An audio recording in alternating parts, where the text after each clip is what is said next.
नमस्कार दोस्तों, स्वागत है आपका हिंदी ग्लोबल शो में। तो दोस्तों, इजराइल ने एक ऐसा काम कर दिया है जिसका ख्वाब सुपर पावर अमेरिका तक भी लेता है, लेकिन आज तक कर नहीं पाया। दरअसल इजराइल ने सीरिया में एक ऐसा हमला किया कि 4 दिन तक वहां आग नहीं बुझाई गई। अब आप सोच रहे होंगे भी इसमें इतना खास क्या है, सीरिया पर तो इजराइल हमेशा ही हमले करता रहता है। लेकिन ख़ास ये है कि इजराइल ने जहाँ पर हमला किया है वो है सीरिया का लताकिया पोर्ट। उसके पास रशिया का S-400 भी तैनात है, क्योंकि रशिया का वहाँ पर एक बहुत ही बड़ा मिलिट्री बेस है जो रशियन आर्मी काफ़ी ज़्यादा यूज़ करती है। और इसी पोर्ट के थ्रू इंपोर्ट और एक्सपोर्ट भी किया जाता है सीरिया में। लेकिन अब बात क्या है, इजराइल कहता है कि ईरान हिजबुल्ला के थ्रू इसी पोर्ट से वेपन सप्लाई करता है आतंकियों को। मतलब वो ये कह रहा है कि ईरान पहले लताकिया पोर्ट भेजता है, फिर वहाँ से सीरिया, फिर वहाँ से लेबनान और हिजबुल्ला के हाथों में वेपन जाते हैं जो कि इजराइल पर हमला करते हैं। दरअसल इसके पीछे मैं आपको कहानी बताता हूँ। इजराइल ने 6 महीने पहले एक सिंपल सा अटैक किया था।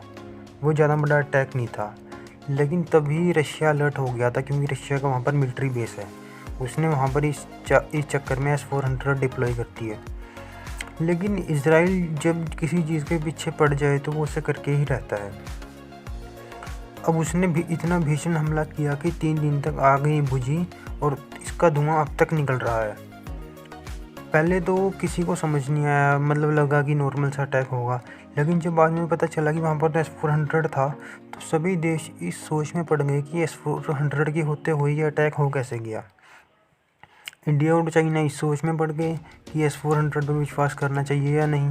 यूरोप, अमेरिका और पाकिस्तान इस सोच में पड़ गए कि इजराइल ने ऐसा किया कैसे और हम कैसे करें, क्योंकि S-400 को ब्रीच कर दिया तो मतलब दुनिया की सबसे शक्तिशाली डिफेंस को अगर ब्रीच कर दिया तो कहीं भी अटैक कर सकते हो। अब कुछ लोग कह रहे हैं कि इजराइल ने इसके अंदर एक टेक्टिक यूज़ की है।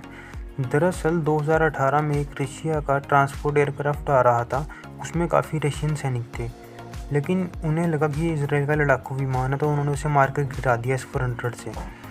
इससे रशिया को बहुत नुकसान हुआ था, उसके खुद के सैनिक मारे गए खुद की गलती से। इसीलिए उसने S-400 वहाँ से हटा दिया, लेकिन अब दोबारा डिप्लॉय किया। और अब ये कहा उन्होंने कि हम जब भी रशिया का कोई विमान आएगा तो हम नहीं मारेंगे। तो हो सकता है कि इजराइल ने इस विंडो का इस्तेमाल किया कि जब रशिया का कोई ट्रांसपोर्ट एयरक्राफ्ट आ रहा होगा तभी उन्होंने अटैक किया। अब सवाल उठता है कि S-400 की कैपेबिलिटीज़ बहुत ज़्यादा हैं, वो ऐसे ही नहीं नंबर 1 है पूरी दुनिया में। वो ये आसानी से बता सकता है कि ये ट्रांसपोर्ट एयरक्राफ्ट है या फाइटर जेट है। और अगर इतना भीषण हमला हुआ है तो उसमें एक जेट तो इस्तेमाल नहीं किया होगा इजराइल ने, कम से कम 5 से 10 जेट यूज़ किए होंगे। और S-400 तो 70 जेट तक बता सकता है, ट्रैक कर सकता है। तो अब ये केस स्टडी है पूरी दुनिया के लिए कि इजराइल ने ये अटैक किया कैसे S-400 के होते हुए। तो दोस्तों, इस वीडियो में इतना ही। वीडियो अच्छी लगी हो तो लाइक करें, चैनल सब्सक्राइब करें और कमेंट करना मत भूलिएगा। जय हिंद।